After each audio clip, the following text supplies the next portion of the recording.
Hello, I'm Super Orange Cat here today, and I am reviewing the Arthur Thanksgiving special. It came out first, I believe, this past Monday, November 16th. I watched it a few days ago I kind of collected my thoughts since then, and here I am.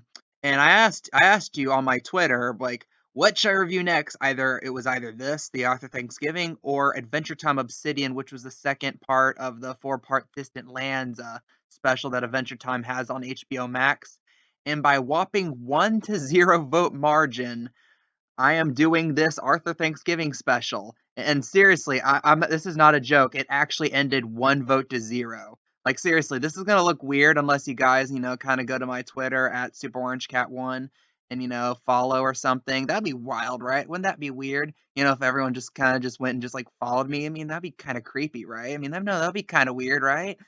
Totally. It's not like I'm totally telling you to like follow me on Twitter or anything. I shit post and stuff there. It's not like, look at me, I'm a kitty. Look at me in the corner. Look at this weird cat face. It's kind of like the cat face, but it's not. Now back seriously, back to the Arthur Thanksgiving special. And I'm gonna just kind of roughly, very quickly go through the synopsis of it, and then just kind of give my thoughts on it. The rough synopsis basically is Arthur is like it's like the beginning of Thanksgiving. The dad is cooking all the stuff in the kitchen, and everyone hates Pal for some reason. And Arthur's like, no, Pal's a good dog. Pal's a good dog. And then, thanks to a confusion, Dad thought that the dog ate some of the food for Thanksgiving, so they have the dog tied to the leash outside. The dog finds Nemo. Nemo acts like a raging asshole. Pal's gonna catch him lacking, so Pal's able to escape. He chases Nemo and gets lost in town you know. And Arthur, they go outside after the confusion settled and realize that, oh, he actually didn't eat the cheesy Brussels sprouts and realize that Pal has gone missing. But Arthur's like, but I have to go to do the school float thing at the parade, right? So, like, it's like, well, Mom's like, okay, let's walk over there. Maybe the dog's over there and we can help find it, right? So they keep finding, they can't find Pal. Pal's like some other part of town, right? Pal's wandering around trying to find his way back home. He's still lost and stuff. And basically, the dog walks to the parade. He meets several people, including this really, really, really cute empanada girl. Like, I tried finding a picture of her on Google Images and stuff. For some reason, I couldn't, but I promise you, she is cute, you know? And anyhow, and afterwards, you had like Pal going around, and if all these people see Pal, and then coincidentally, you have like Arthur and his mom like encounter these people, and like, oh, have you seen this dog? It's like, oh, I happened to see a dog so many time ago. This dog was really cute. You were lucky to have this as your dog, and stuff.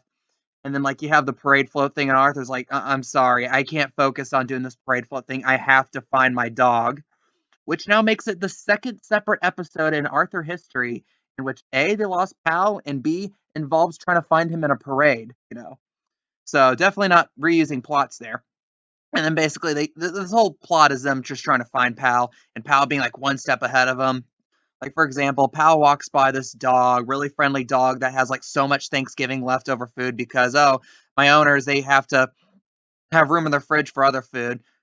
And the dog's like, oh, can I have some? And he's like, yeah, you can have some. Dog eats some. And then Pal eats some and they walk down and he leaves and he finds us a dog shelter. And it's like, wait, all you're getting is like kibble for Thanksgiving? That's not right. And then Pal goes back to the house with the other dog and it's like, hey, you still got all this Thanksgiving food? It's like, yeah, totally. It's like, okay, how about we just like go all the way down and like give him the food? It'd be totally cool, right? That'd be a cool prank, right? So they do it. They go. They give him food. Happiness was had by all. And then like one of the dogs shelters like, hey, it's like, like that kid you talk, yeah, that kid was like totally just here. It's like on Miles like, that's one of his spicy spaghetti noodles or something. And it's like, hey, we're here. Where did they go? It's like, oh, they went that way, man. And it's like they try finding him, and they eventually end up finding Pal because he gets picked up by the fire truck, and he's like riding the fire truck. At the same time with the parade, the kids are doing some weird like Hickory Dickory Dock quote, and the whole entire time they mention Hickory Dickory Dock, I could only think of Andrew Dice Clay. You know, if you know his most famous bit, Hickory Dickory Dock. Oh, I that's a very shortened version of the joke because if I said the whole joke, I would actually be kicked off of YouTube probably. But anyhow, you have like Arthur, like you have like all the people, and like long story short, like you have Crosswire Motors, and of course, since he's a scam artist, he's gets this nice cherry red Camaro, right? That's like to pull the float where they're doing like the Hickory Dickory Dock, the actual nursery rhyme or whatever. I don't even want to go into it because it's just a bunch of filler. The only notable thing is that you do see at points Mr. Ratburn with his new husband, which I'm going to mention just because that is from my most popular video of all time, where I did talk about the episode where Mr. Ratburn got married to his fiance, and the controversy around it. Just don't read the comment section of that one. It's guys. And then, basically you just have and then basically the float's it's a boring like non sequitur plot. Like kids are doing kid dumb stuff. At one point, Binky just jumps from the float onto the Camaro, and like you have Muffy stuck on a float with goats. But like the symbols, like they're Tom Turkey, it gets unledged because the goat keeps eating the tether. It flies away, and then they have to find it, and they ultimately find it and get it in the soccer field. That's the entire plot of it. And it's like, well, a lot more happened. Yeah, a lot more happened, but all that happened was just so boring, guys. You know. So now you have the actual B plot, which involves around DW and Bud Compton. More on that in a moment when I get to the end here. I have to notice a weird anomaly with this special, which seemed kind of weird to me.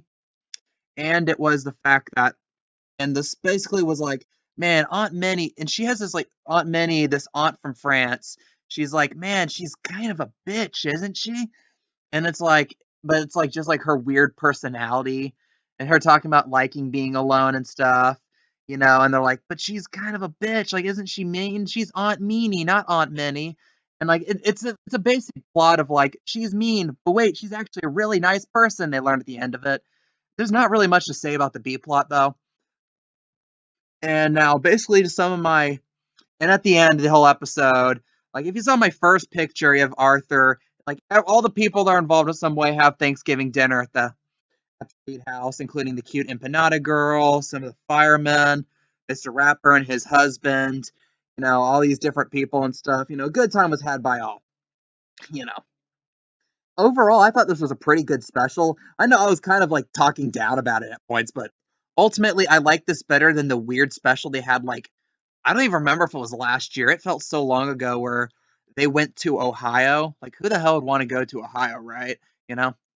But, and it's like, and you have like a couple, like, I'm going to go into the anomalies in a moment, but overall, even though the main plot was basically recycled from a season one episode, I still thought it was well done, and all jokes about the animation aside, the animation wasn't particularly worse than it was for, anything we've seen in the last 4 or 5 seasons of Arthur, since they switched over to 9 stories from not Cinar, from Cookie Jar, I believe. I can't remember who did their animation before 9 stories. Oh well. And, you know, it's one of those things like, and for an hour special, Arthur has this tendency that in hour specials, it just turns into a drag after a while, like boring, long winded. Look at the watch. I didn't feel this. I was actually actively engaged in watching it the entire time, and I had a pretty good time watching it, And some of the bad things about it, again, just the fact that the main plot was recycled from an episode in season one. Any other anomalies?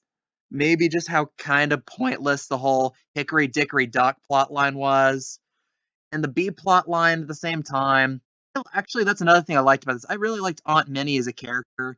I really liked her personality, and it was just, I mean, like I said, it's like, and there's like none of the, there was no characters as annoying as the rapping guy, the guy who worked on the farm in the Ohio special, and like I said, and there was nothing bad about it. Would I say is as good as Arthur's Perfect Christmas? No. I still think this is a nice solid 8 out of 10, you know. Very good episode. Now to a couple of anomalies regarding it. I mentioned Bud Compson. If you follow just my channel, not even just follow Arthur, I did a video sometime back talking about how they wrote the Compsons off of Arthur, saying that since the dad worked with the army, the family had to move to Oregon. And there's a sad episode about, oh no, LaDonna's leaving. How do we honor her? Type thing. However, they mentioned, well, it's Bud Compson here, and they mentioned, oh, the family, we're just traveling for Thanksgiving. Well, as it turns out, I looked this up. This special was made a year and a half ago. This was supposed to air back in 2019 when the Compsons were still in Elwood City. However, I don't know why. Maybe it's a decision, or maybe they had issues of animation or whatever, but they pushed it to 2020. And also, they talk about like this is the first time in so long we've seen Aunt Minnie. However, Aunt Minnie also appeared in the Ohio special, so there's a bit of a a bit of a continuity issue there. No, that's just an interesting note. I mean, it didn't like affect the plot having these characters appear. Not knowing about these characters really affect the plot that much, in my opinion. And some people get so tied up in that unless it's like a fundamental issue with the show, I'm not gonna care. Most people aren't gonna care at all, you know. But again, it didn't impact my enjoyment of it. I thought it was just a nice, interesting little quirk, and I like when TV has like these little quirks like this that you could point out. But again, I thought this was a pretty good special. Like I said, 8 out of 10, very solid. What do you guys think? What's your opinions on Arthur? Are you still surprised Arthur exists 24 and a half years later? Leave your opinions, leave your comments down below. I appreciate them. I like reading them. If you like this content, if you want me to keep doing more Arthur clickbait like this, please like, please comment, and subscribe. I am Super Orange Cat, and that is all.